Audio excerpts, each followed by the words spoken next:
It's time for the Ella Johnson Show.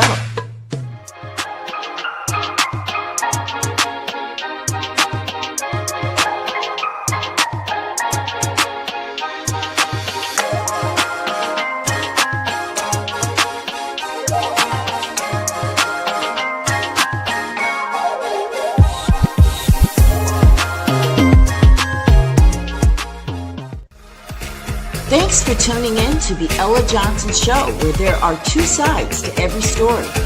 Enjoy the broadcast.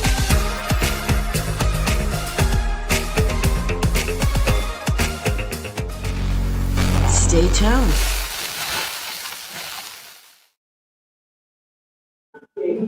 Hello, everyone, and welcome to the Ella Johnson Show. I am so excited to be here. It's a new month. It is Women's History Month here on the Ella Johnson Show. So you know what that means? That means that we're going to have women here telling their stories of survival, their stories of accomplishment, triumph, all of it right here all month long on the Ella Johnson Show. So if that's you and you have a story that you'd like to tell, please hit me up. Don't be shy, okay? So I want to welcome you all to the Ella Johnson Show. If you're watching from Facebook, do me a favor and share the broadcast. I want everybody and their mama to know about Libby. She is here tonight on the Ella Johnson Show, Tubi star, right? So I want you to share the broadcast. If you're watching from YouTube, subscribe. I mean, you're already there. It's only right. Just go ahead and subscribe to my channel. I would appreciate it. If you're watching from LinkedIn or Instagram or wherever you're watching this broadcast, we appreciate you because you could be doing anything else on this night, but you decided to be here with us on the Ella Johnson Show. Hello, Miss Libby. Hello, Ella. How are you tonight? I'm wonderful. You look so pretty. Thank you very much. Thank you. Thank you. Listen, I am so excited that you decided to come on the show tonight, tell your story, because, you know, we all are familiar with Tubi TV. We see the movies. We see it advertised all over Facebook, but I've never had the privilege, other than the other night, to have someone that's connected to Tubi TV here on the Ella Johnson Show. So I'm excited. And you're an award-winning Tubi TV star person as well. I know. Awesome. Well, we want to get into all of that. Listen, if you're watching the broadcast tonight, I want to know where you are from. Put in the comments where you're watching from. And I want you guys to be a part of this conversation. Ask questions. It's okay. Right? Libby doesn't mind. I don't mind at all. Whatever you want, right? I love it. Yeah, because tonight is all about you, Libby. We want to get to know you, what people see on the screen, what they don't see, your mindset, what got you here, what motivated you to get here. So we want to know all the tea tonight on the Ella Johnson Show, right? I'm ready. Let's get into it. So, but here's the thing. I want to make sure that our guests know that tonight, you are just tuning in. Tonight on the Ella Johnson Show, we are kicking off Women's History Month, okay, with a powerhouse. Now, I want you to join me as I sit down with the award-winning Libby Williams. She's right here in my screen with me, sitting on the purple couch. Not really purple couch, but she's here. She is winning Best Actress and how she shattered every glass ceiling for women over 50 in the industry. Now, this isn't just an interview, it's a masterclass in resilience and the testimony of a Tubi star. All right. So I'm excited. So here's the thing. Before we dive into everything about your movies and how you got there, I want to know about Libby. Where did you grow up? I grew up in the exact same town that I still reside in to this day. Swansea, South Carolina. I was born on Main Street, if you could believe that, in a doctor's office. I am the second oldest child of my parents, Shelley and Alice Washington. My mother had just had a baby 6 weeks earlier, went to her doctor's appointment and found out, surprise, she would have another baby on the way. No. So my parents have said everything about my life has been surprising them since that day they found out I was coming. So they already knew it.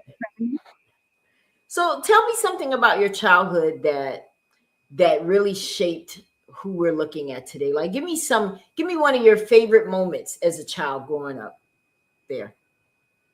One of my favorite moments as a child, and I am a romantic at heart. I love love. I love the idea of people being in love. And every day we stayed at my grandparents' house. And my grandmother was the type of woman in that era, we don't show affection. So my grandfather went into the kitchen one day and he popped her on her hip. And me and my sister started screaming. We was like, oh my God, granddaddy loves grandma. And she turned around and said, Whitaker, don't do that. Don't do that in front of the children. And he said, why can't I do that? You're my wife. I can do what I want to do. And that made my face so happy. It made my heart sing. And I said, I want to have a husband that's going to do that to me. And I was like 2 or 3 at this time. And I remember that even with memory loss, that's a core memory that stayed with me. The way that my grandfather talked about loving my grandmother.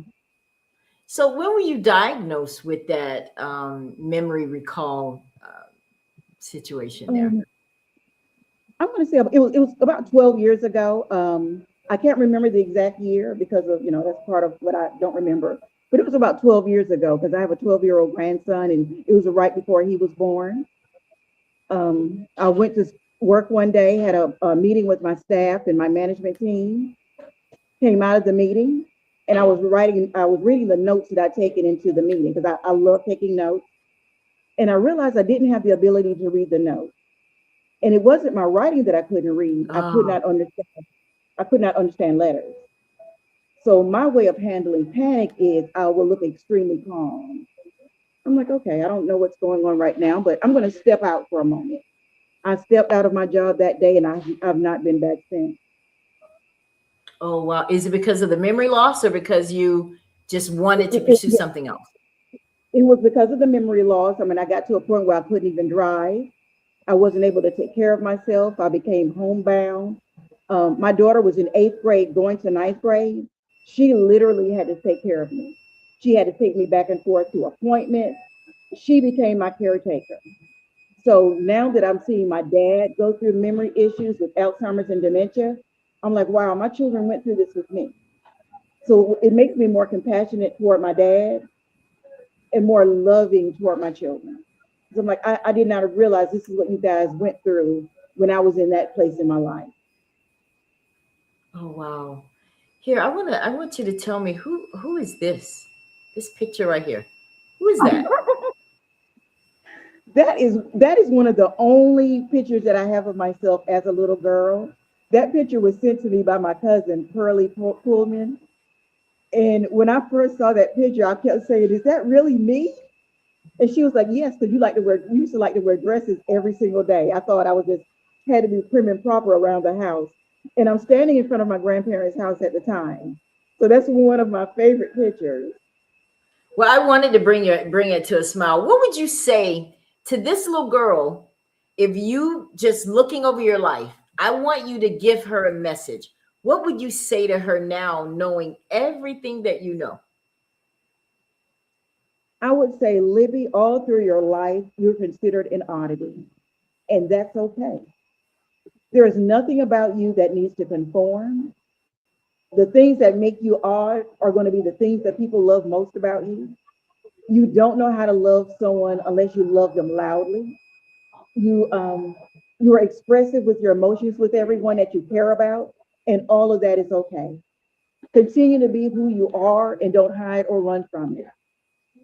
Rejoice in that moment. Wow, that is such a cute photo. I saw that. I said, oh yeah, I have to bring that. Because when it's something about those old photos, right? Yeah.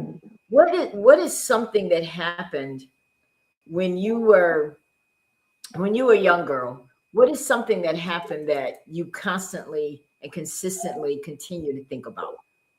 Sometimes in life we'll go through something and it'll always take us back. And it's that thing and that moment that keeps us grounded. What's yours? Every day, my cousins and my siblings and I stayed at my grandparents' house, not only during the summer, but every day. And there was an older man that lived in the woods behind my grandparents' house. We never knew this man's name.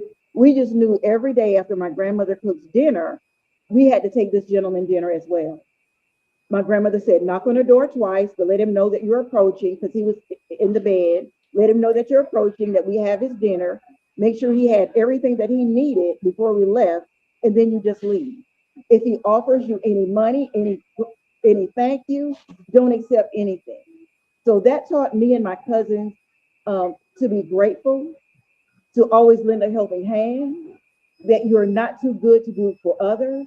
I think that was the most valuable lesson, because we were little children. I mean, we walked through those woods every day, and we were like, we don't even know this man's name. My grandmother said, that's not the important part of the story. You don't need to know this Wow. man's name to know that he's in need. Wow.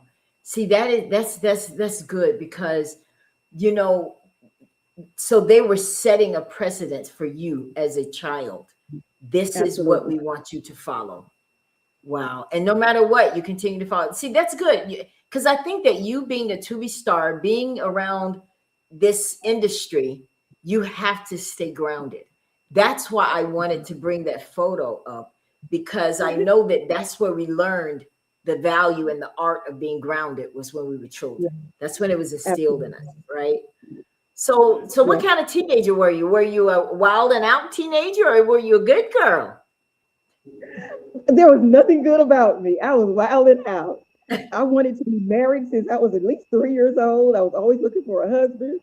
I saw my mom happily married. I saw my grandparents happily married. And I just thought that's just what you want to do. You just want to be married. So I was boy crazy from the womb. Um, Girl, now you know we can make a whole different show out of that. From the rooter to the tutor, right? oh my God. I Okay, enjoyed my life.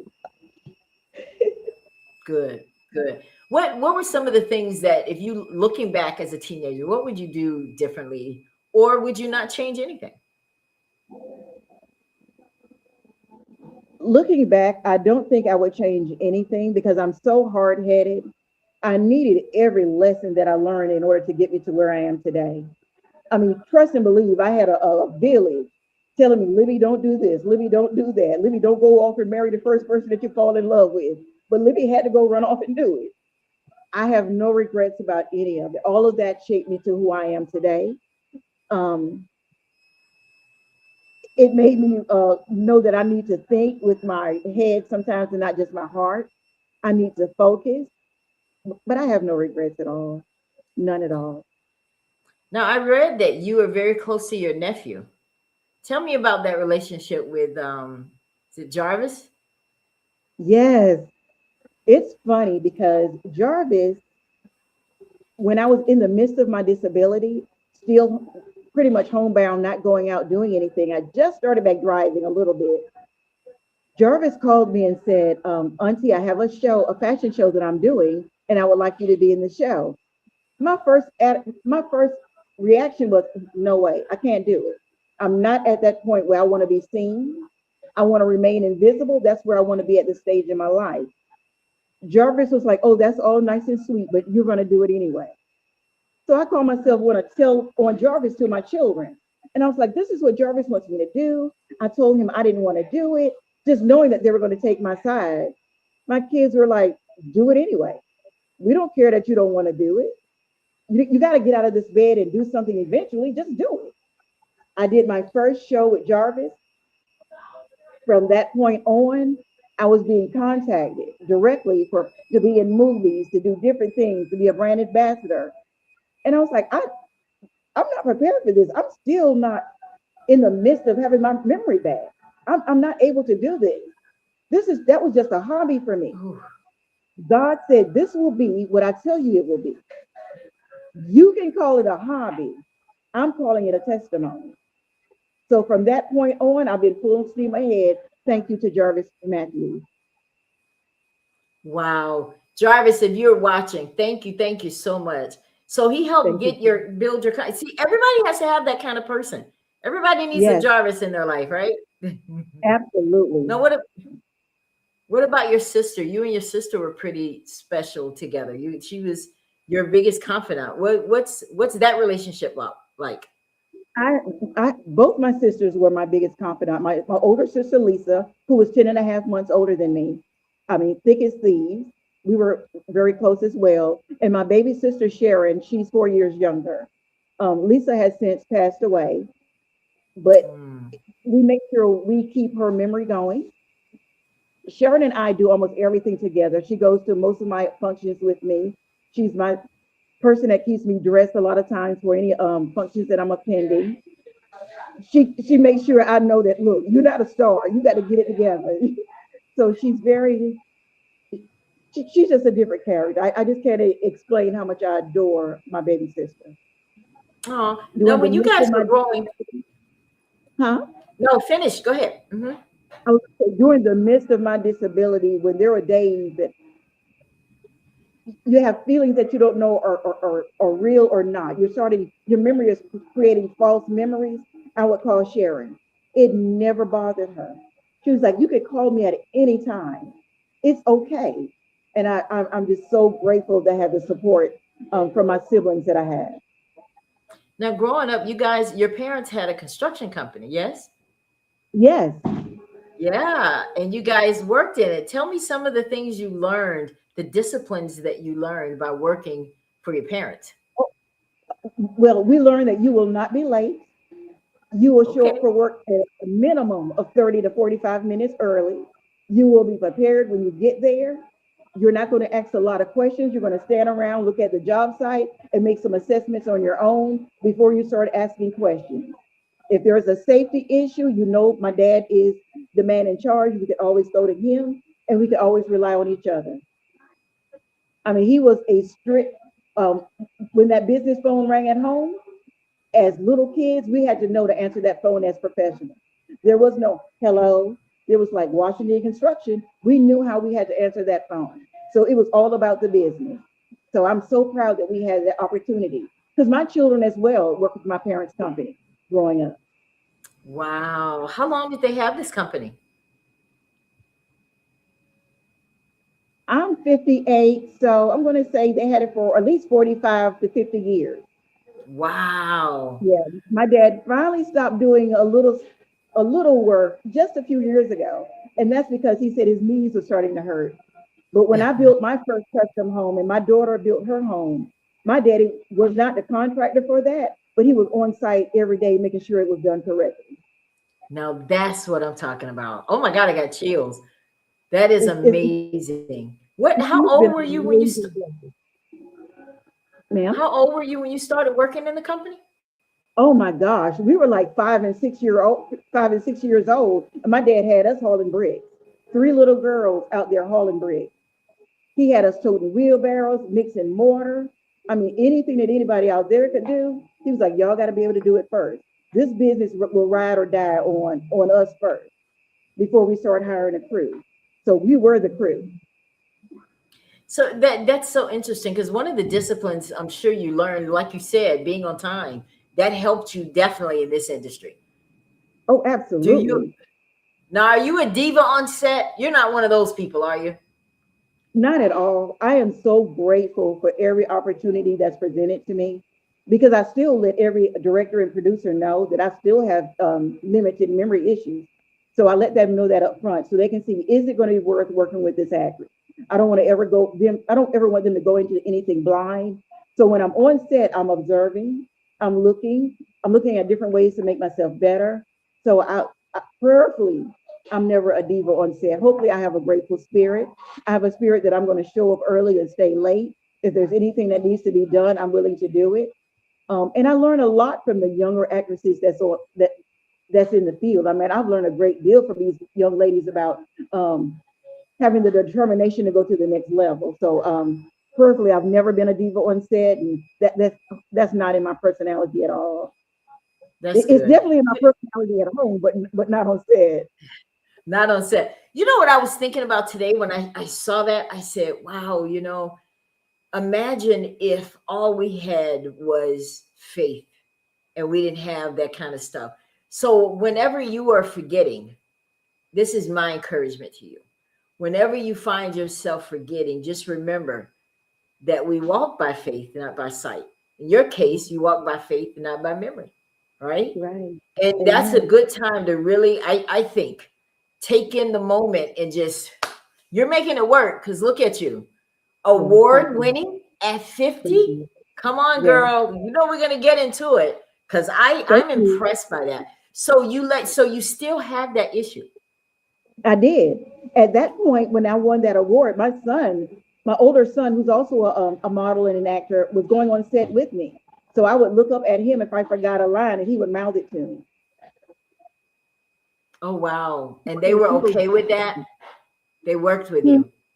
They worked with yeah, you. Oh yes. I mean, wow. I am so grateful to Felicia Geechee One Rivers and the Geechee One Films team. I had other actresses and actors that I work with. I was transparent with them. I'm not trying to do anything for attention. I'm not trying to flub a line. This is what's going on. I want you to know that this is what's happening with me.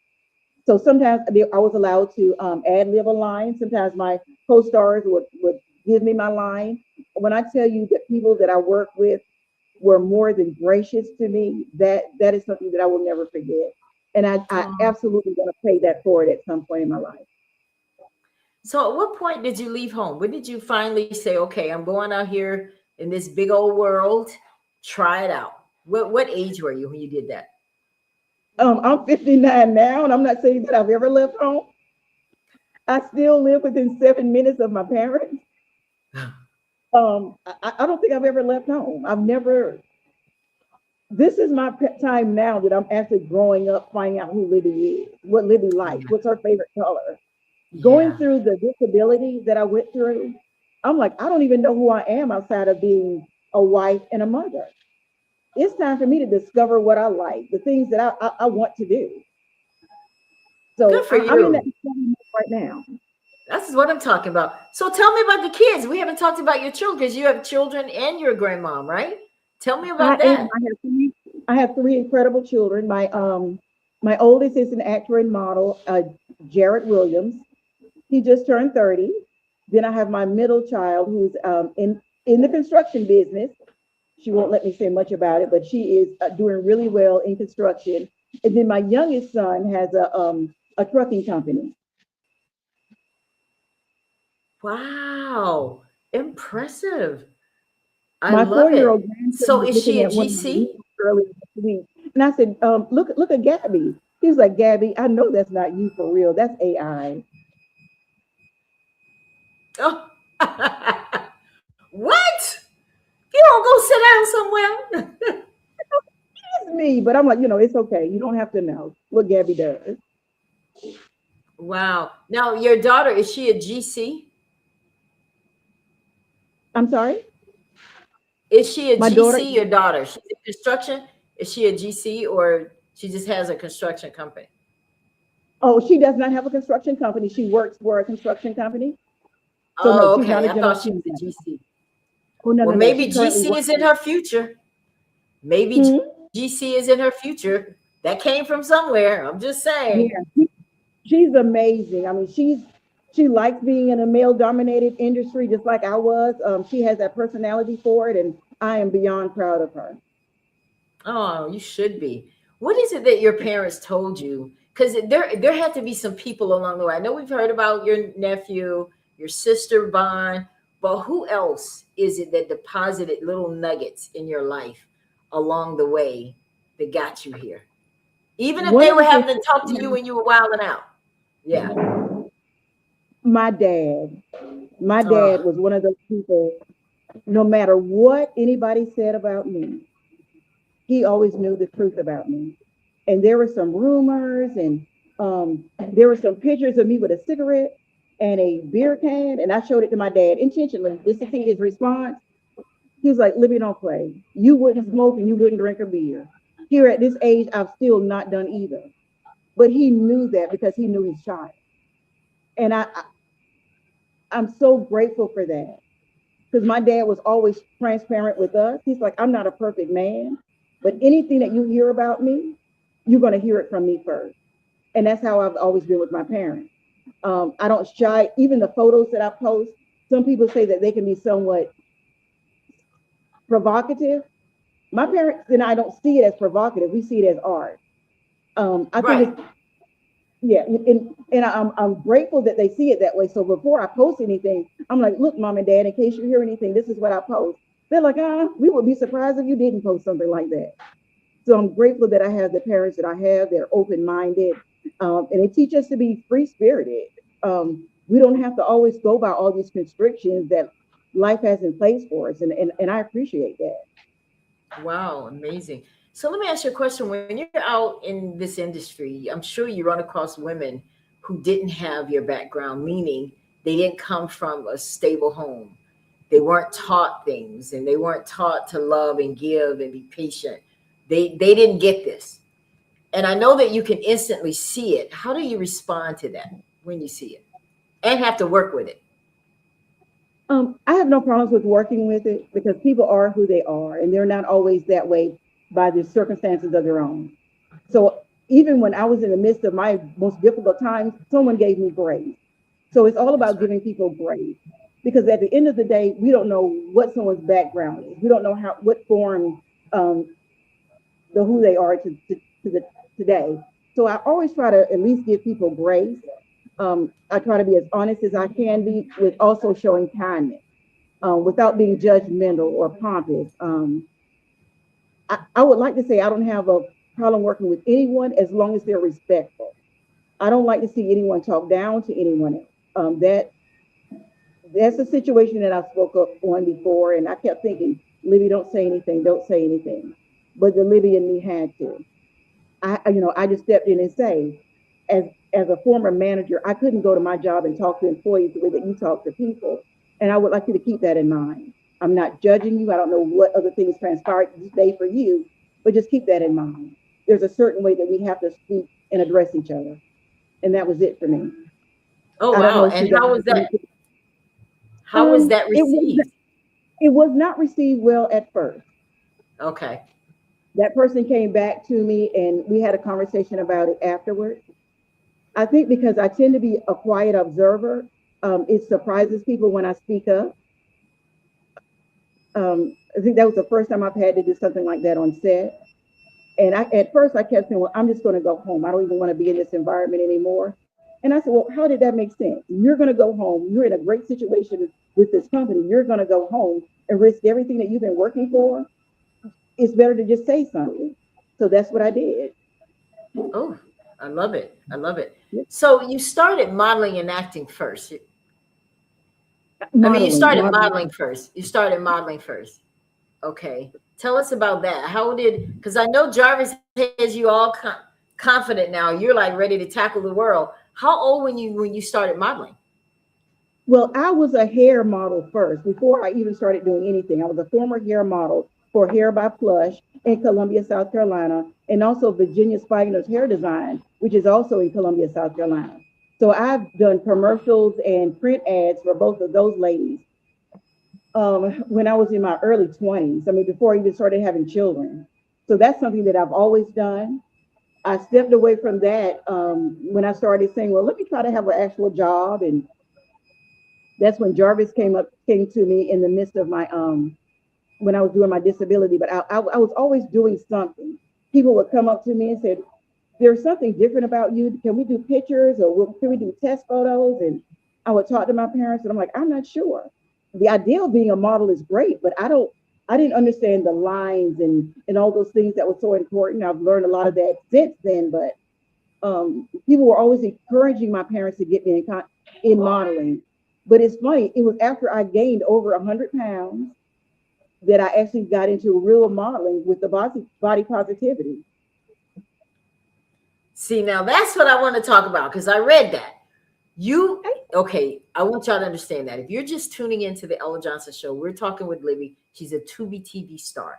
Now she did something that was phenomenal. That's why we started this month off with her, because you had put on 100 pounds, right? Yes, And that's when you started modeling. I did. Yeah. Now, what did you get when you're out there presenting yourself this way? What kind of feedback did you get? Most of the feedback was positive, and I'm one of those people. If the feedback is not positive, that's okay. My art is not for everyone. Everyone is not going to appreciate it. And I don't have a That's problem with right. that. I don't see it That's as right. a personal attack against me. I just say that you just don't have the taste, to appreciate good art. So when I was 52, I was published in lingerie at one of my heaviest weights, and I was What? very proud of that photo.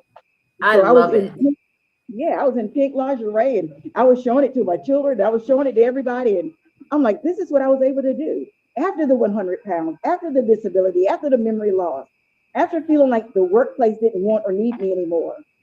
I can still feel proud of what I accomplished. Because when I say I was on bed rest, I wasn't working out. I was barely moving. So to say that I was proud of that moment in time. So when I first started out with the body positivity modeling, I was swimwear and lingerie at my heaviest That is weight. amazing. Listen, guys, I want to show you, Libby. I went through a lot of your photos, and I'm telling you, by far, this was my favorite right here. Oh my gosh. I You're gonna make me cry. love this photo. Thank you so much. That is That's one of my beautiful. favorites. When you see this, what does this say to you when you see this photo?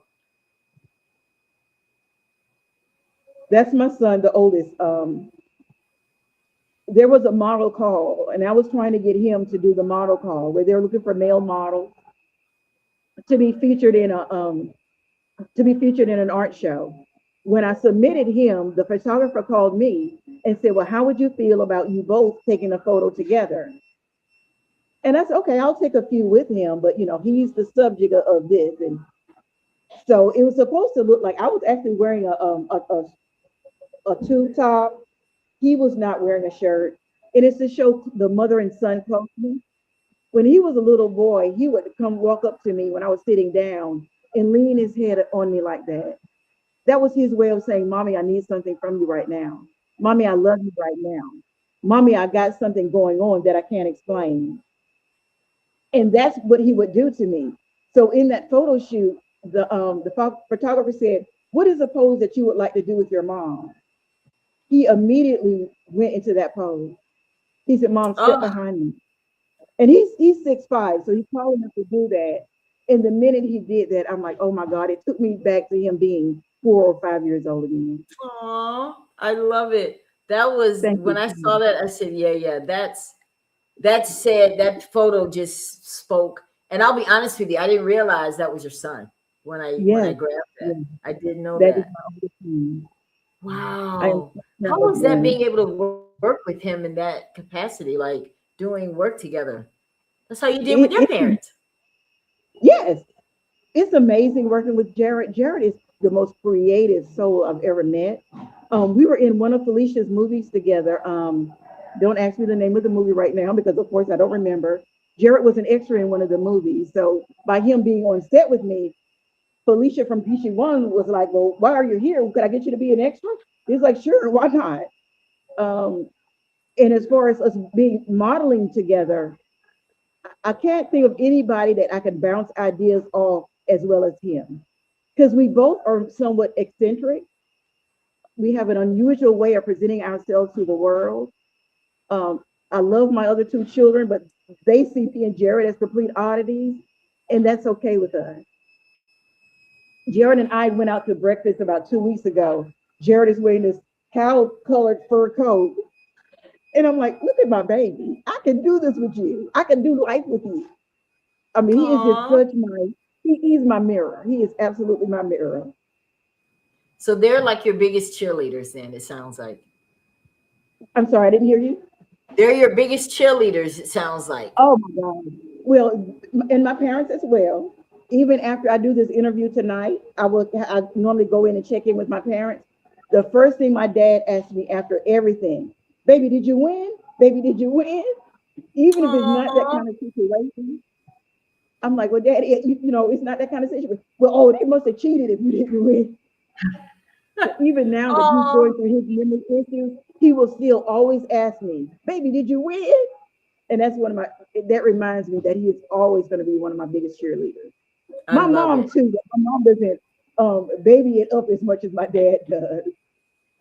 Would you say they were kind of strict though when you were growing up? Just a little? Um, they were strict about us going out. I remember our senior year, my sister and I started first grade together and we graduated high school together. So everywhere we went together. And my dad was actually taking us to parties. He was taking us to school dances. So my dad was the cool dad.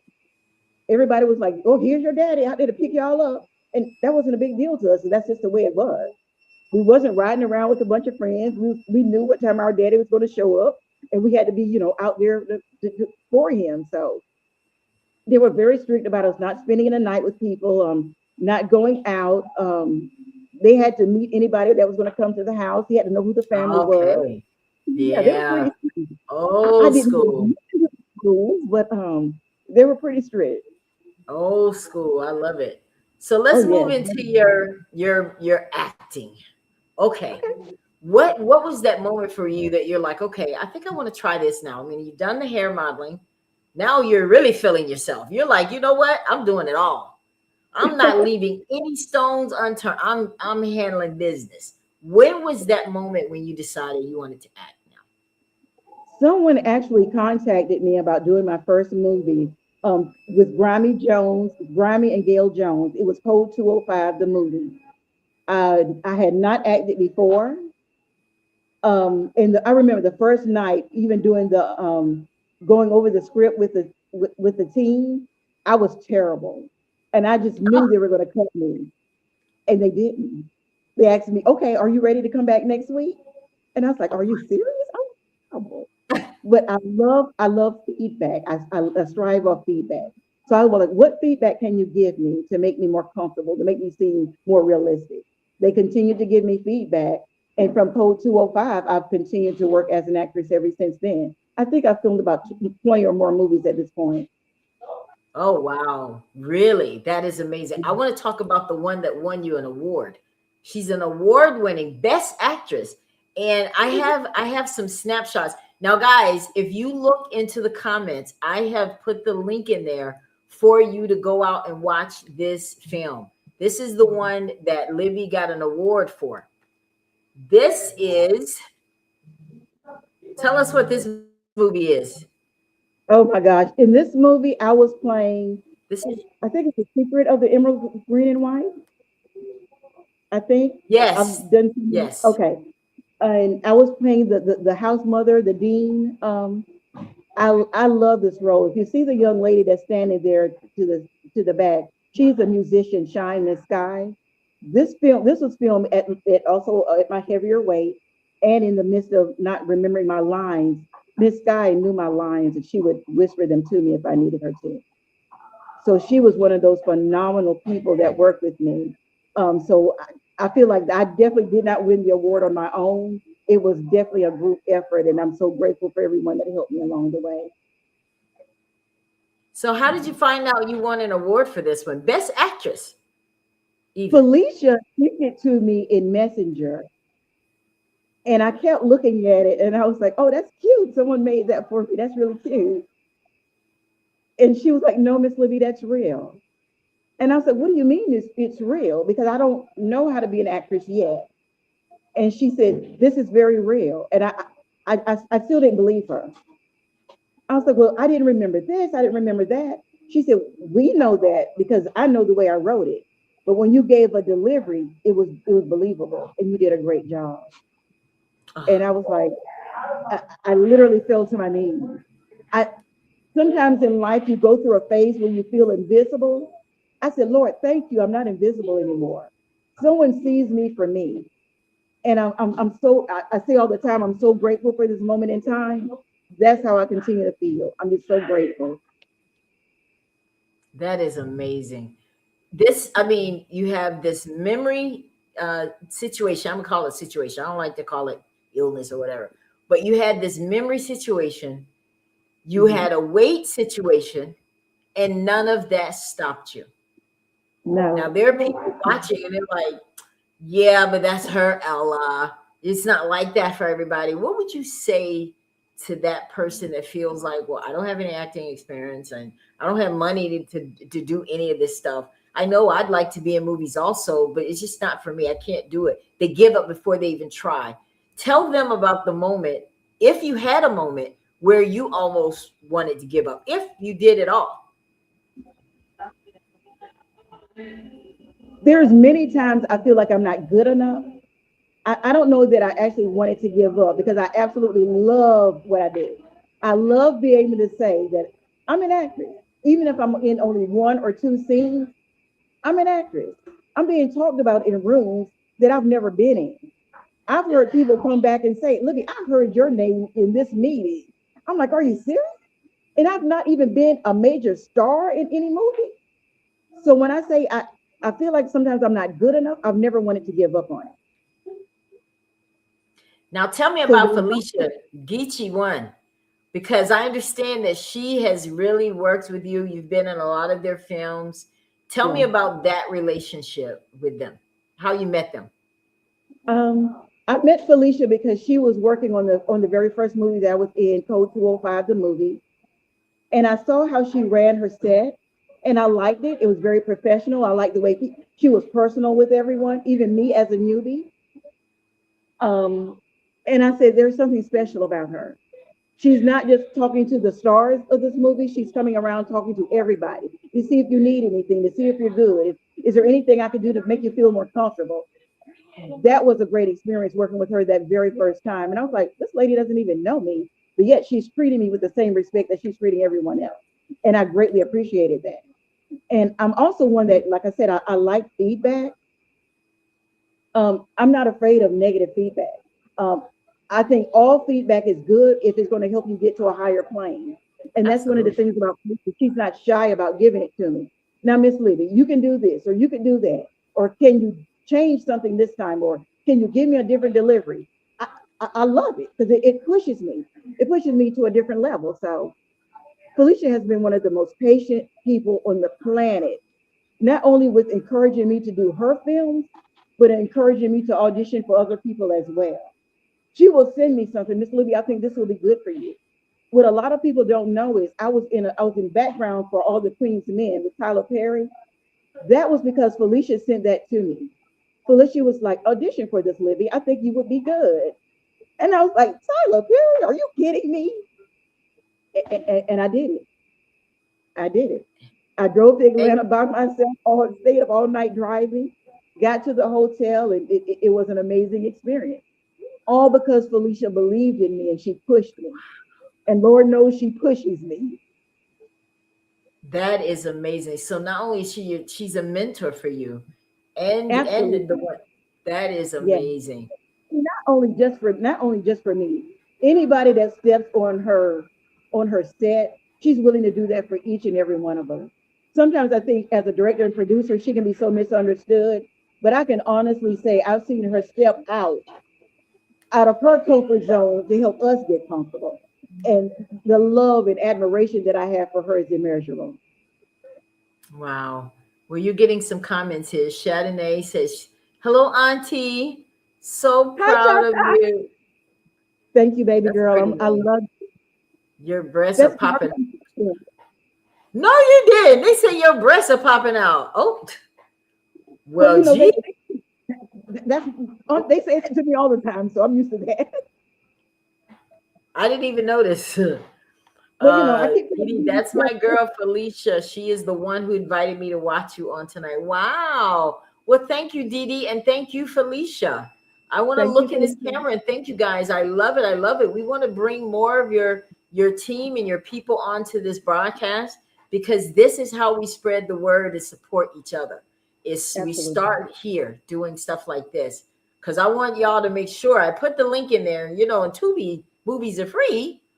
Now, there's gonna probably Absolutely. come a day where they're gonna start charging. I'm pretty sure that's gonna happen one day.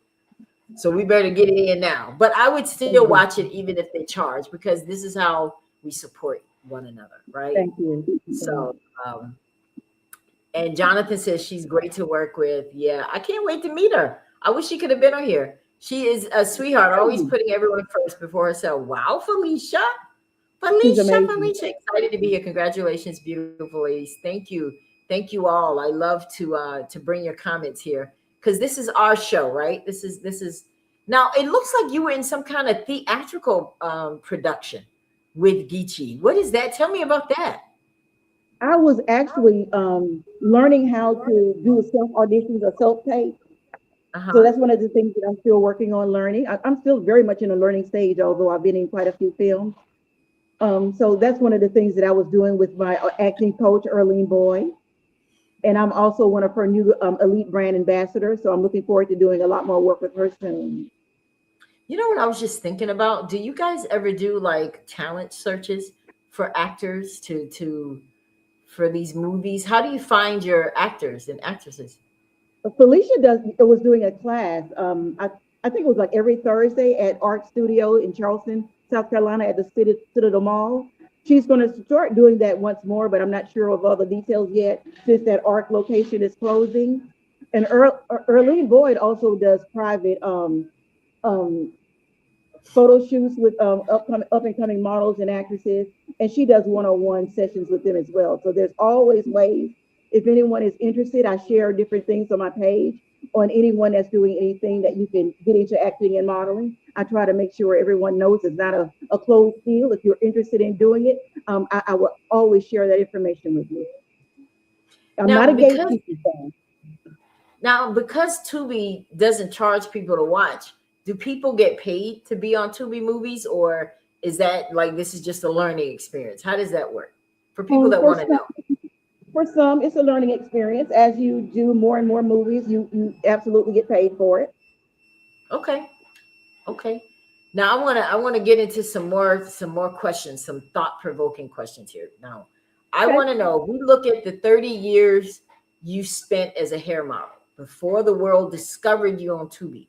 What was that quiet version of Libby preparing the famous version for? I don't know if Libby has ever had a quiet moment. Um, I've always been somewhat of a eclectic personality, and I'm not shy about that. I don't try to withhold my personality from who I am. One of the scariest things to me is not being authentic. And then someone finding out, oh wow, she wasn't like that the other day. This is pretty much who Libby is. Um, so even when I was getting ready, getting my hair done, I'm interacting with other people. I'm having fun. I want to laugh. I want to make it light. I want to make everybody. I know I'm not a comedian or anything, but I want to make sure everyone feels like we're good. This is a sisterhood. This is not where we're going to do any um, backbiting. We're going to mentor each other. Each one teach one. I've had great mentors throughout my life, and that's what I would like to be for others coming up as well. That's good. Now, when you get these roles, what if it? I know acting is about becoming that person that this role calls you to be. Have you ever gotten a role and you're like, wow? Because if I were going through something, if I had to do if I had to have a role of something that I've done in life that would come natural, I'm like, oh yeah. Like if I had to pretend to be a cheerleader, I could do that because I was a cheerleader for real. So I could get in Mhm. front of the camera and do it, or stuff I've done. How do you make yourself look believable when it's something you have no connection to?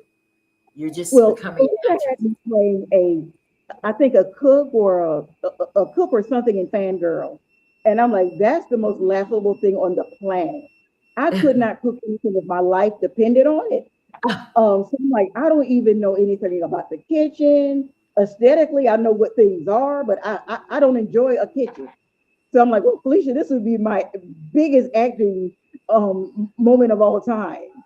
Um, I just pretend that I know it and I believe in my head because I pretend every Thanksgiving when I'm in the kitchen with my siblings, as I'm in the way doing things, and my sister's like, Libby, we love you, but please move. We don't need you over here stirring your invisible meal. So that's pretty much the same thing that I did on set. Just having fun, just pretending I'm another person. So have you ever had a role that was hard to play because of something that maybe you have been through? Yes, Kill 'em with a Smile was difficult for me. After the first, normally when Felicia sends me a script, I don't read everyone else's part. So I really don't know what the movie's about until I get on the phone call and have to go over my lines. And that's because I don't want to get my lines mixed up with anyone else's. So I'm careful to just only read my lines and the line before and the line after.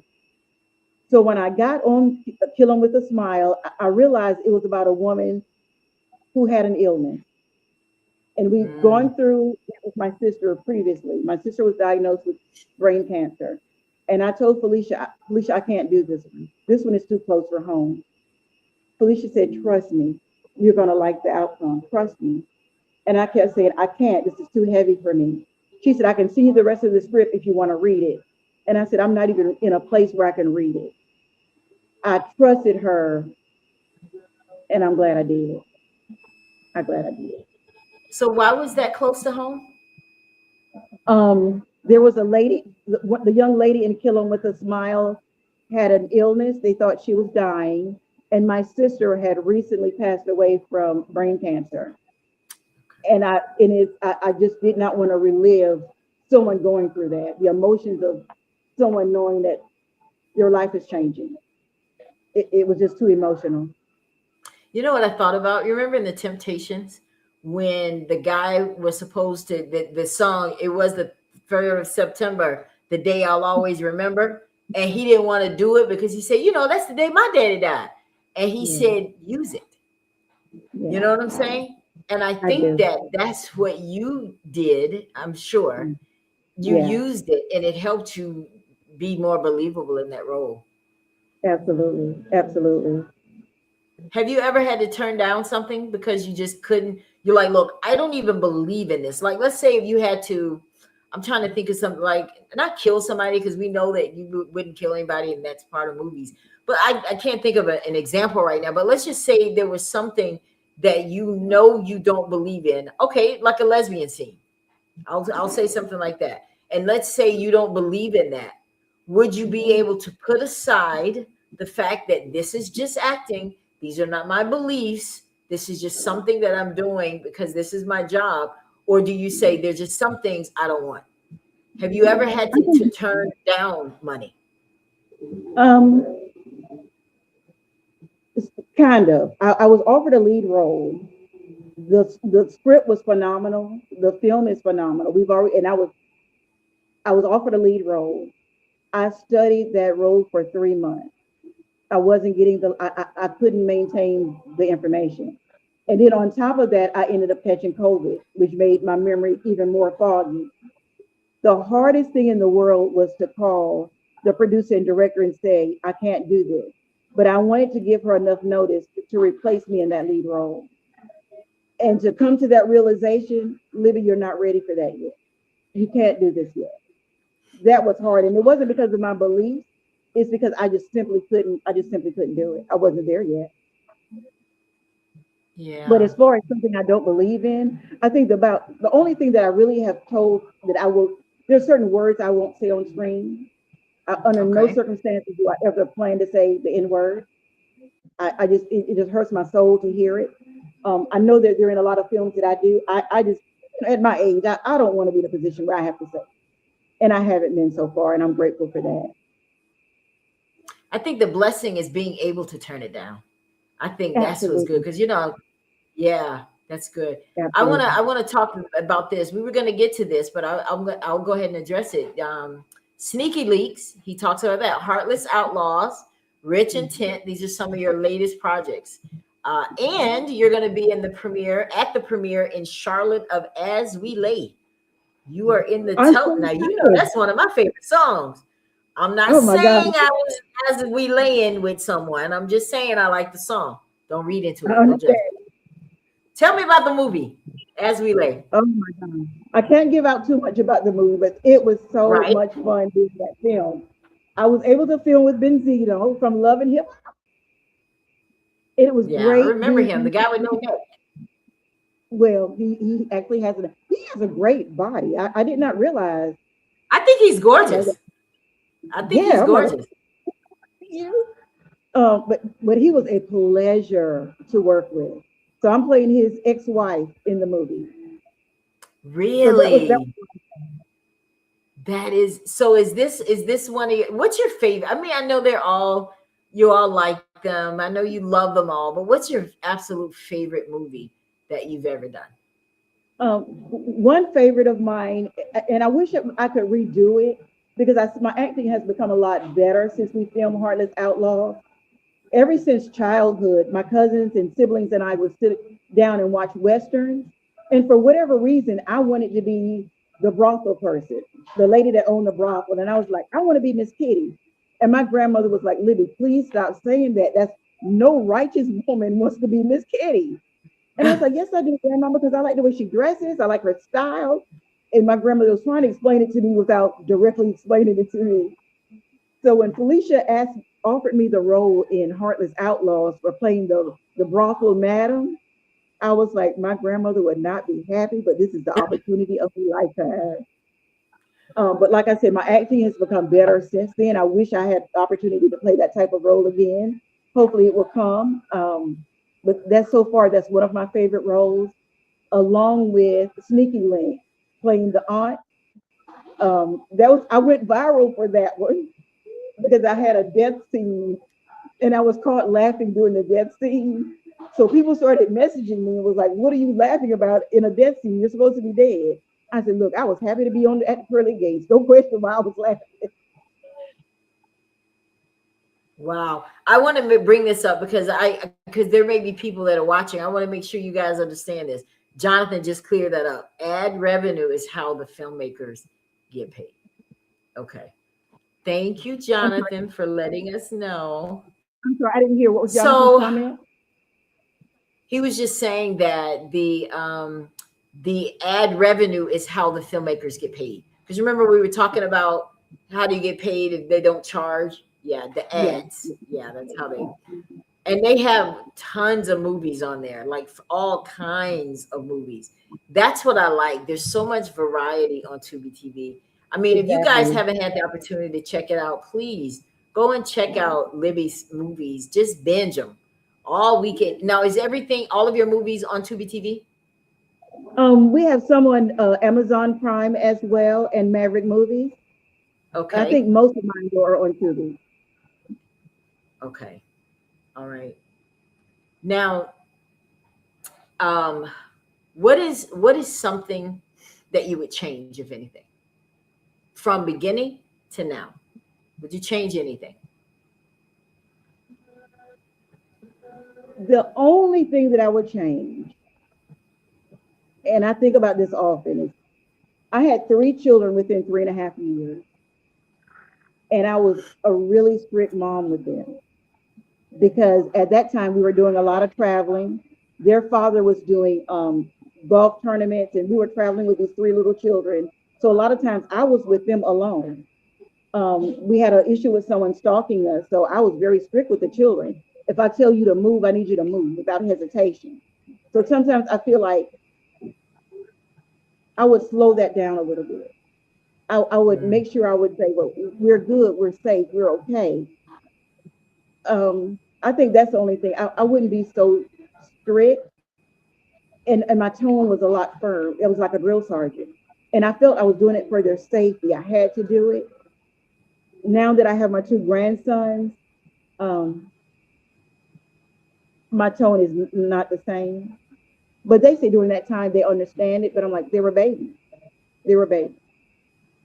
I think that's probably the only thing that I can. But I truly thought at that time I was doing what I needed to keep them safe. Yeah, I hear you. You have grandkids now. So I do. They're going to watch your movies one day.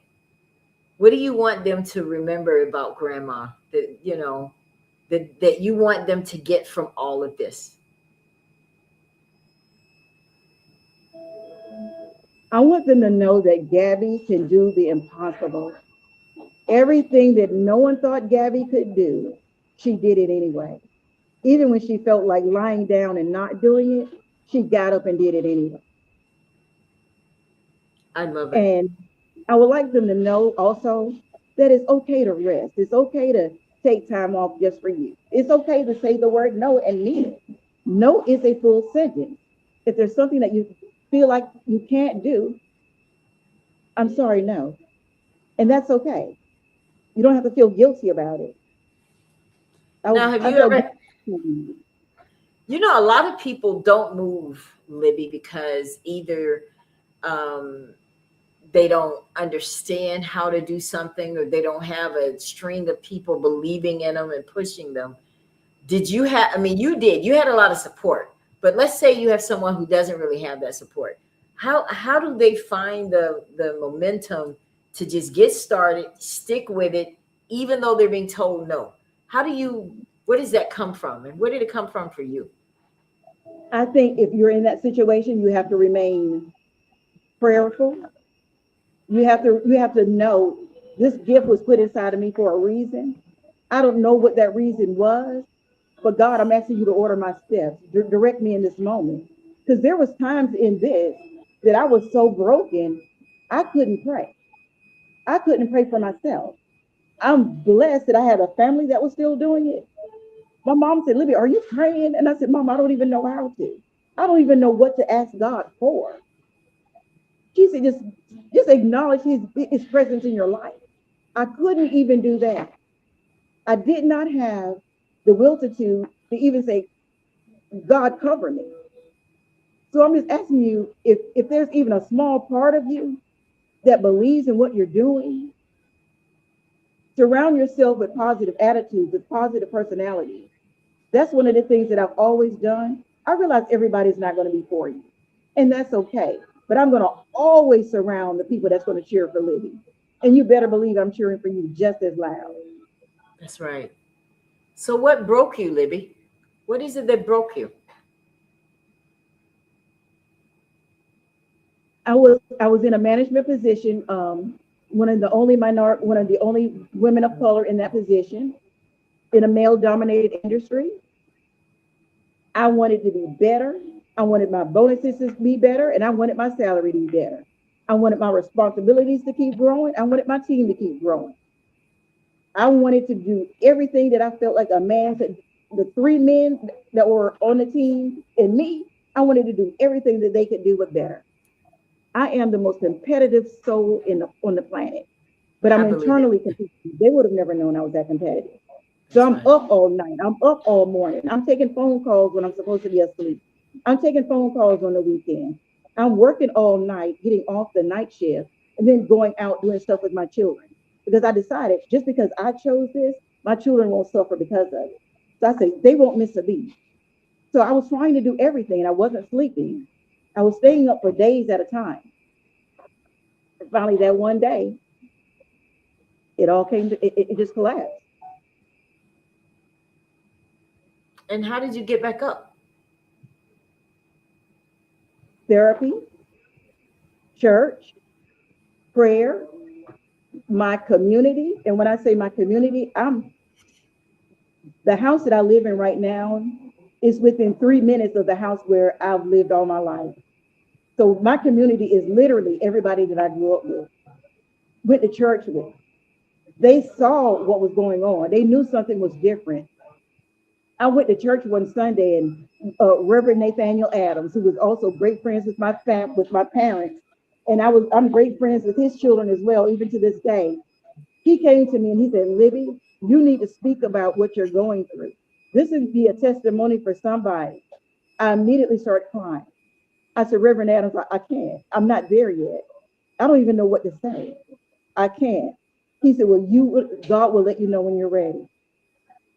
And to protect my children, there's still parts of the story that I've yet to share. But Reverend Adams, he's passed on yet. I always remember what he said to me that Sunday in church. And I knew I had to tell him no at that time, but I know I'm ready now. I'm ready to share my story. There's nothing embarrassing about this. It's not That's right. embarrassing to say that I had an emotional break, and it was derived from sleep deprivation and being trying to be everything to everybody. It's okay. And I sought therapy. I continue to seek therapy and I continue to do medication. I will probably be on medication the rest of my life, and I'm okay with that. I'm not ashamed to admit that. So does it, when in this industry, because this is obviously an industry I'm not familiar with, do they have like mentors and therapists and people to stay on the scene to make sure that the actors and actresses are okay and that they're in their personal life as well? Because whatever you're doing in your personal life will be reflected on the screen. I mean, do they go that far? in making sure Right. that the actors are okay? That part I'm not sure about because all of my therapy was outside of the acting realm. There are people that Okay. I had before I even got into this who I still go to this day. I think if you reach out, there will probably be anybody who can tell you resources. Me myself, having been a manager in a business, I can refer you to resources. But it's funny, when I was in the midst of my storm, I couldn't remember any of those resources. I didn't know any of that. So that's I one of the know, things. right? I know. Um, So so as far as if they do it on set, I'm not sure. I know that's something I have to constantly do for myself. It's not optional. There's been a few times that I feel like, oh, I'm well, I don't have to do this anymore. And my daughter and my sister will immediately depict the change in me. They're like, no, ma'am, we're not doing this. so So I'm grateful. when are you gonna direct your first film? I'm speaking prophecy now. Oh, And what I would it don't know. be? I still have a lot to learn about the industry. I'm still in observation mode when it comes to directing and producing, and I thank Felicia for allowing us the opportunity to do that on her set. I don't see, and I'm not even sure if that's something I want to do. I want to continue to learn and see where that growth takes me. So when are you guys gonna? Are your movies gonna eventually move to Netflix as well? We're not sure. I know Felicia's in talks with some major networks. I will let her make that announcement when it's time. I know she's excited about some new developments, and um, I just I hope she can't doesn't wait. forget. I can't wait for it. I Yeah, I am just hope she doesn't truly forget rooting me as for she you continues to guys. grow.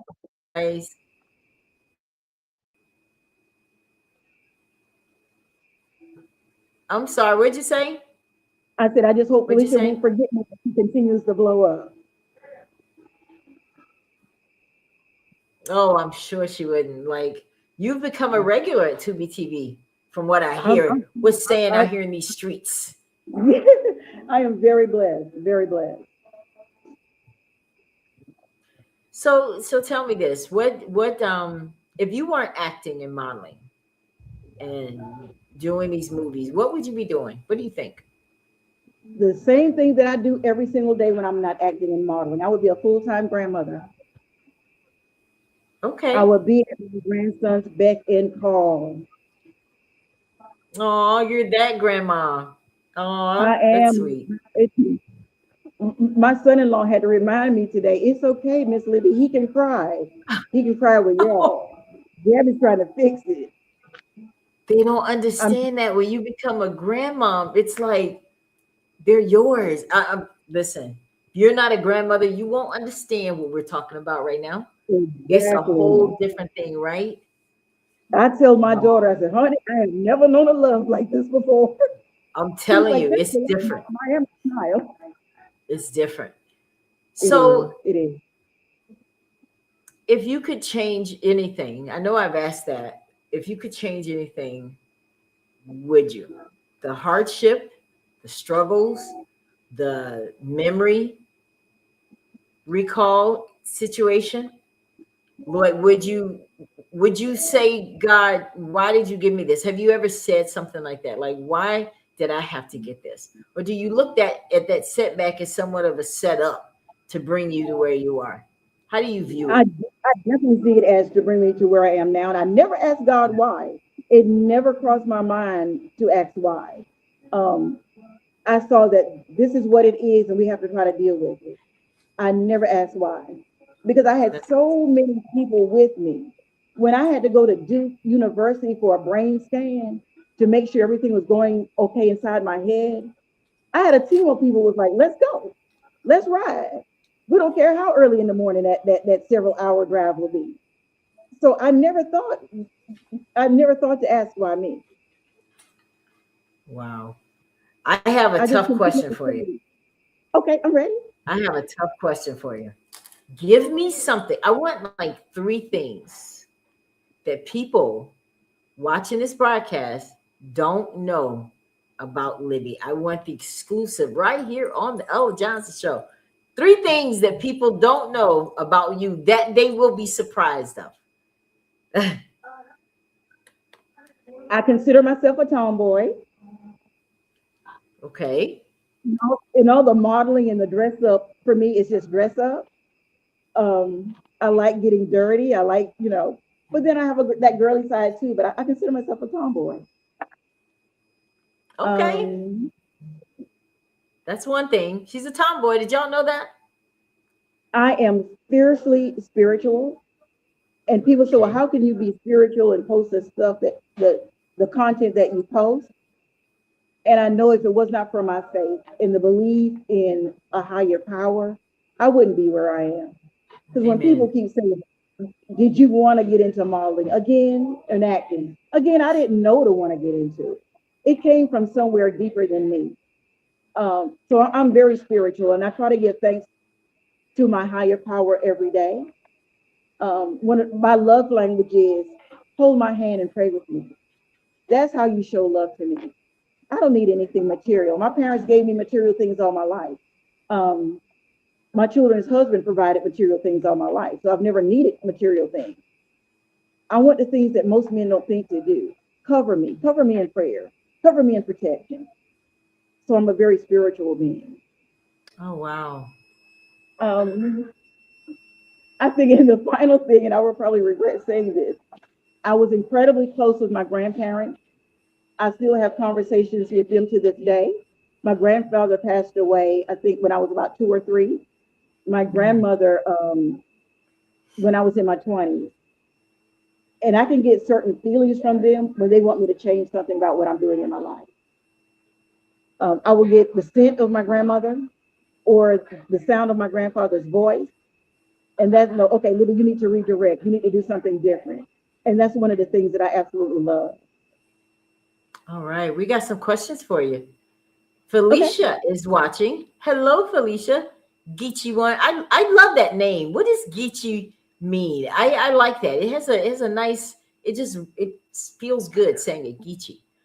She says, out of all the films you've appeared in, which character did you love the most and why? Okay. Out of all the films I've been in, which characters do I love the most and why? Yes. Um, I love the madam from Heartless Outlaws because that was a lifelong dream come true. Um, and I love we filmed a movie I think last week or maybe 2 weeks ago, and I was coming back to my college campus. I enjoyed that. It wasn't a real college campus. It was the same Abigail Rivers University that Felicia uses in every movie. And I'm starting to feel like, yes, I'm actually a graduate of Abigail Rivers University. This is my school. So it felt like I was coming home again. So even from that first movie where I won the award, that was the name of the college. So I was going back to the college again 2 weeks ago. So that's one of my favorite moments in time as well.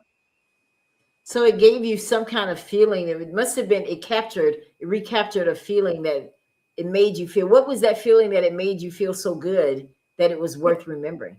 What was that It, feeling? it made me feel like the growth that I've encountered with each one.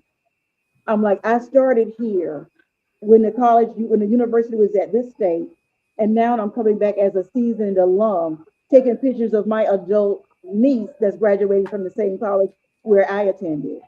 It is you start to believe that it's real. These are my nieces, and this is really part of my life. And I love that. I love that Felicia kept that storyline going of Abigail Rivers University. Wow. Well, listen, I do have a surprise. I have, one thing I love to do is I like to make, my show because it is about you. And I have some people that are gonna come here tonight and surprise you, but they're not there yet.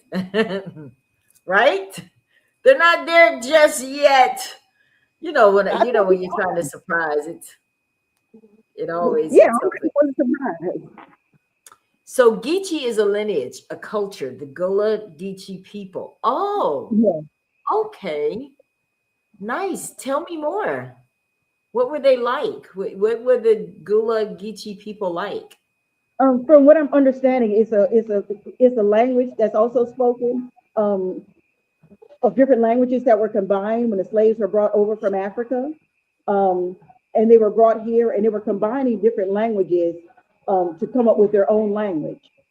Nice. So I wish you could like hear it. I don't know if you've ever heard anyone speak the language, but I would love to hear that. Wow. for a while, people started trying to get out of it. They thought it was something that they wanted to eradicate. But I'm so glad that younger people are still saying this is our heritage. We want to reserve this. There's nothing to be embarrassed about because it's not using proper English. It's not using like there's different slang terms that you use, and I absolutely love it. But if you're not used to it, it may take you some use to hearing it, just like it would any other accent or dialect. But I absolutely love it, and I think it's beautiful. And when I take my children to hear it, so you can know, this is part of our history. This is okay. And, I just think it's important. I'm definitely going to look it up. I'm 1000% going to look it up. I love it. There's even videos on YouTube of people speaking it. Please listen to one and let me know later what you thought about it. Oh, for sure. I have another question. Does she like the celebrity lifestyle? They're asking, do you like the celebrity lifestyle? What is that like when people any celebrity lifestyle yet? So when you go out, people don't recognize you? Well, they do. First of all, I was the brand ambassador for a Southern Skins line. So they recognized me from that. And then when I started talking, they were like, oh my God, I think I saw you on TV. Are you so-and-so? And I'm like, yeah, that's me. And my mother was like, Libby, that's so funny that people actually know who you are. But it was one day that I was out and someone said, oh my gosh, I think I know you. And I said, yeah, that's me. They said, are you Shelly Washington's daughter? And I had to laugh. So it wasn't me they recognized. It was the fact that they thought I looked like my dad. So I'm like, if that didn't humble you really quickly. Nice. Well, my guests are here for you. Are you ready? Yes. I'm going to bring them to the stage. First, we have Karen Edwards. She is here. Welcome to the Ella Johnson Show, Miss Karen.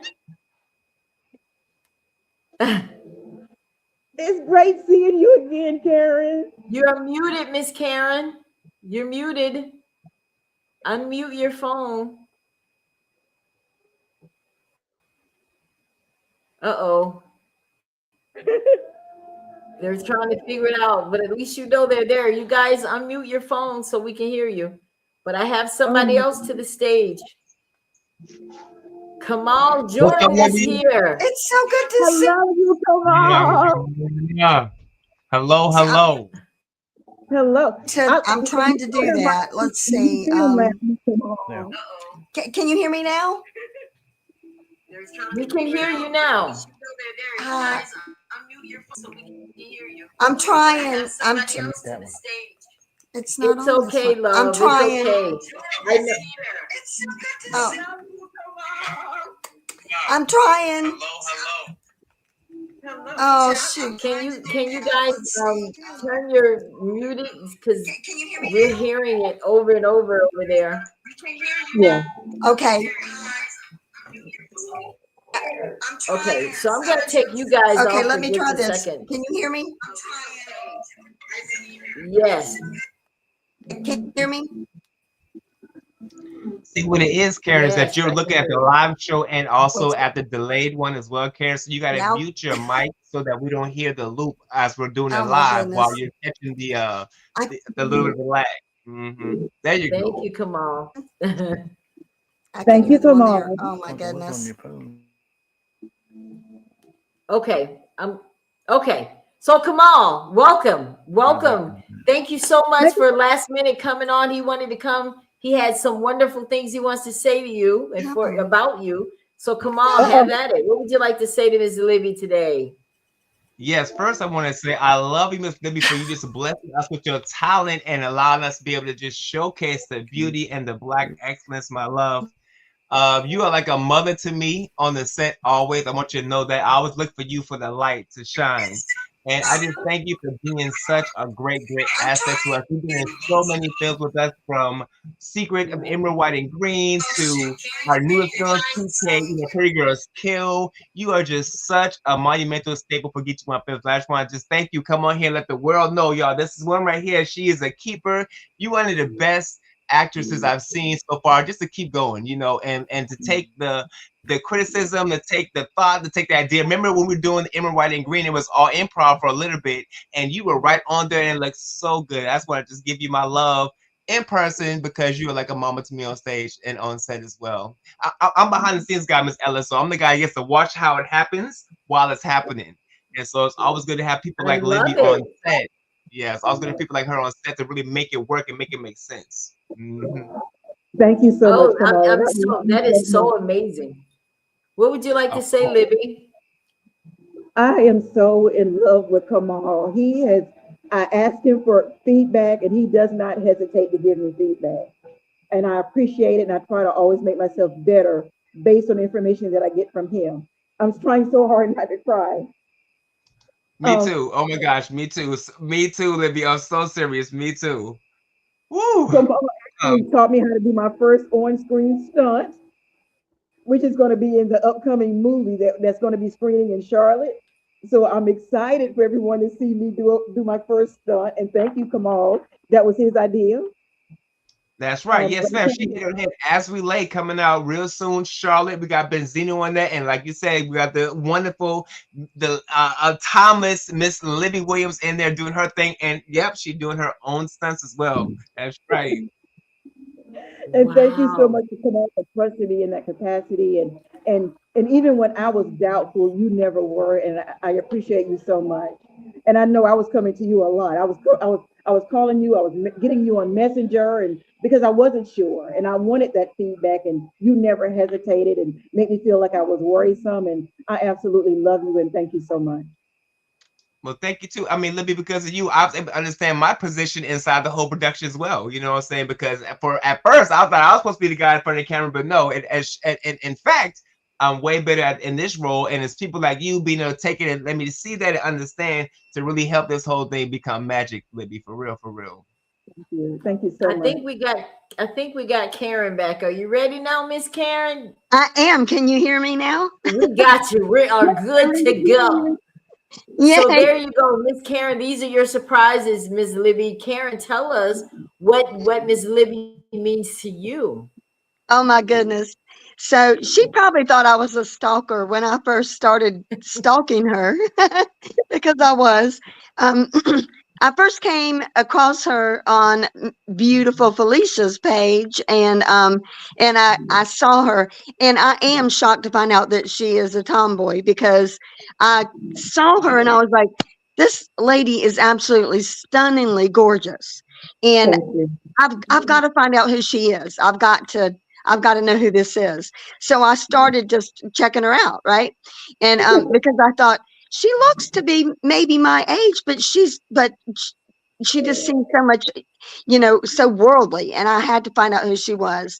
So I checked her out, and then I was like, I've got to be in a movie with her. I've got to find out, more. I've got bucket list is to film with her. And the next thing I know, without even saying this to Felicia messages me and says, I've got a role for you. And then she ends up telling me that there's a celebrity in this film, and I thought that Miss Libby was the celebrity. It turns out it was Benzino, but nonetheless, I thought it was Miss Libby, because that's my celebrity, right? And absolutely, when she walked in the room, she's everything I thought she was going to be. She walked in just stunningly gorgeous. She owned the room. She's classy. She's everything. And on top of it, the personality to go with it. And just gorgeous inside and out.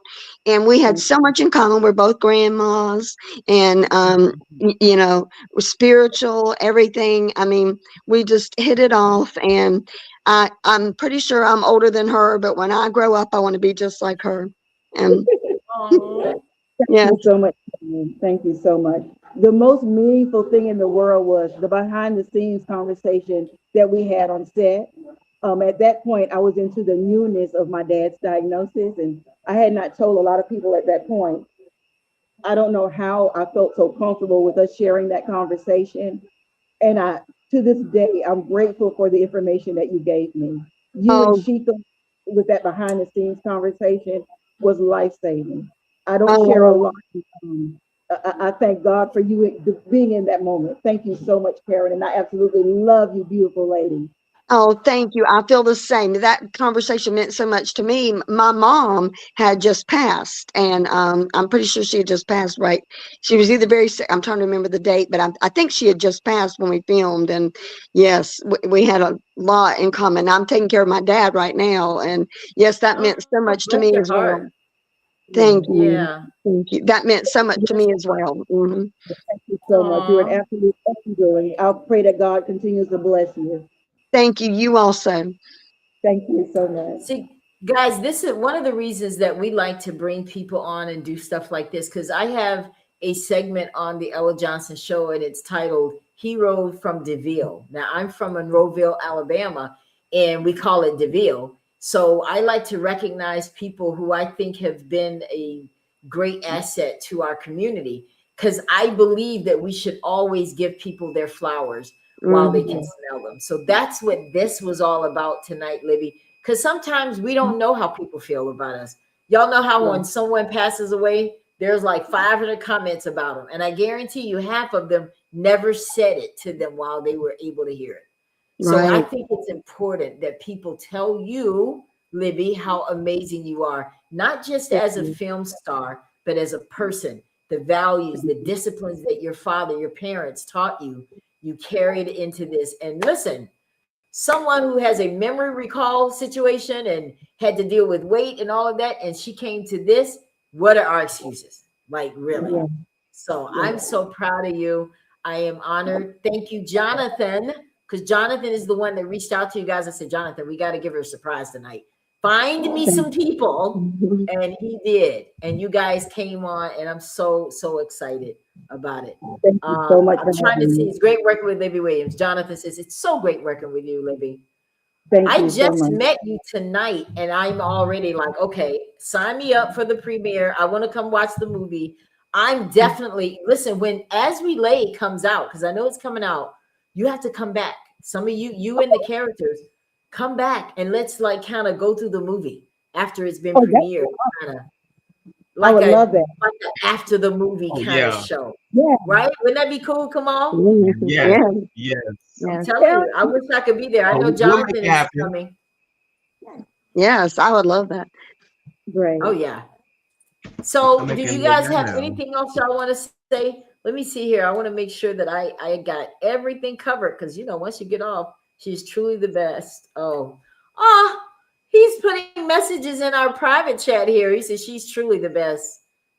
Thank We you. met on set and became family. Oh, that is so. See, Yeah. Libby, this is what I'm talking about. Like Thank you the so reason much. this is so cool is because you never know who's watching. You never know who's being affected by. And one of the most Exactly. impressive things that you said to me tonight was when I asked you about how you got from being broken. You said you prayed, you trusted God, you got therapy. You didn't just say one thing. You were not afraid to do the work to get All of it. yourself to where you need to be. And I think that's very important for people to know that it's okay to talk to someone. It's okay to get that therapy, right? And this is the Absolutely. result. Right. Right. That's right. So you're the star of the show tonight. What would you like to say? I want you guys to leave the world with hope tonight because I want to leave on a good note. I want to start with you, Kamal. Let's give the world some hope tonight before we get out of here. What do you want to say to everybody? Hey, you hit it on the head. I love to live in this realm of in spite of, and Libby is one of those people that I could definitely say that that's a true testament to because in spite of what's going on in life, people telling you can't do it, your health, you keep on pushing, keep on doing it. And it's because of that people like me continue to do what we do. I started as a DM in the inbox, and now I'm Felicia's assistant, director, stuff like that, and same with Miss Libby, started off just taking a picture. And it was like, you know what? It's way more to that. And she showed up. Libby shows up. That's the next one. They always show up. Don't give up. Keep pushing. Live in spite of, and show up, Libby. And that's what I got from you every day, all day, as well as the love that you give me too. Because let's be real, she be giving me a lot of love when that said me and my twin. That's right. You're my babies. Yes. All right. Let's give the world some hope, Karen. What would you like to leave tonight?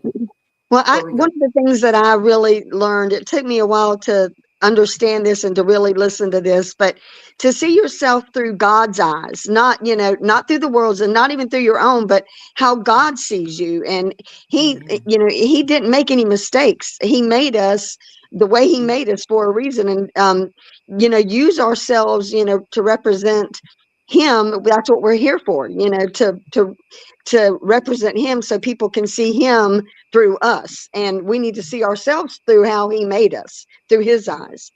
And I agree, man. That's very good. That is, that's way more powerful than Miss Karen, right about now. Yeah, and I see say yourself through the eyes of God, through his lens. I love it. It's good. It's good. It's good. All right, Miss Superstar. What would you like to say before? Oh, that's right. You are a superstar. Listen, I feel honored to have you on the Ella Johnson Show. Listen, Women's History Month, I think we got to celebrate ourselves. And I really want this. And you guys may know some people that would be great for this show that can come on here and tell their stories. Find them for me. Send them directly to me. Go to Jonathan, though. Jonathan is doing a lot of this for us. It's in tune with Blacktopia. So I want you to go through him, but we want to definitely set up shows. I want, if you are a domestic violence survivor, a cancer survivor, whatever, sex trafficking, because there are people out here that need to hear your story. And I want you to do it here, this Women's History Month on the Ella Johnson Show. So Miss Libby, I want you to have final words, and then we're getting out of here. What would you like to say, love? My final words will always be the gratitude that I have in this moment. Thank you, everyone, for supporting me, for believing in me, for providing me feedback, good, bad, and indifferent. I want to let everybody know that I am a mental health advocate, especially for communities that are underserved. It is okay to seek help. If you don't know where to go, there are toll-free numbers that you can call that can give you a place in your county, in your state, in your local area where you can go for mental health guidance, and it's on a sliding scale, or your services can possibly be free.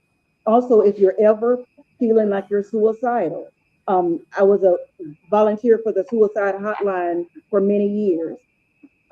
Please know that there is help out there. I think it's pound 988. Always know that there is someone rooting for you. There's someone supporting you. You are not alone.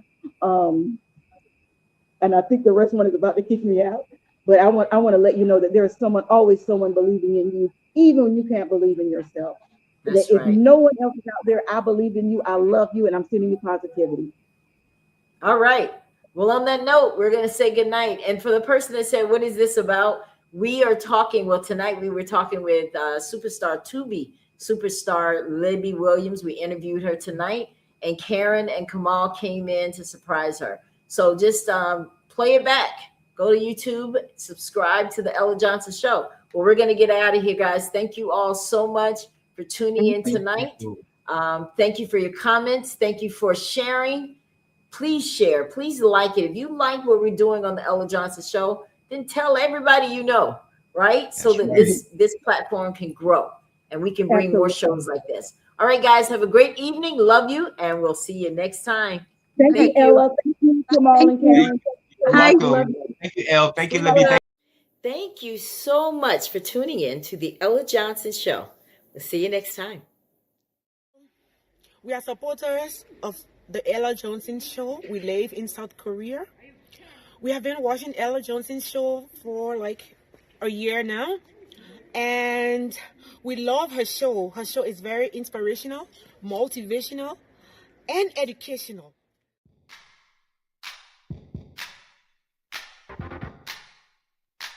If you would like to be a guest on The Ella Johnson Show, send an email to theellajohnsonshow@gmail.com or send a text message to 407-334-6997.